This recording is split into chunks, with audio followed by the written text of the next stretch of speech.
Çmimi i bukës në qytetin e Korç ka pësuar një rritje të ndjeshme gjatë ditëve të fundit, duke arritur deri në 150 lekë për një bukë masive. Qytetarët tregojnë se vetëm pak ditë më parë buka tregtohej rreth 120 lekë, ndërsa aktualisht çmimi ndryshon nga 140 deri në 150 lekë, në varësi të furrës dhe llojit të produktit.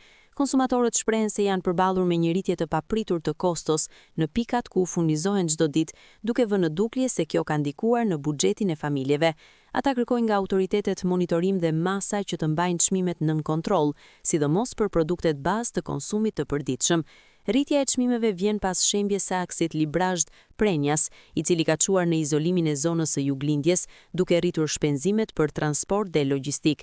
Pronarë të disa furrave kanë deklaruar se edhe pse çmimi i miellit nuk ka ndryshuar, kostot e tjera, si energjia elektrike dhe transporti, kanë bërë të domosdoshme këtë rritje të çmimeve.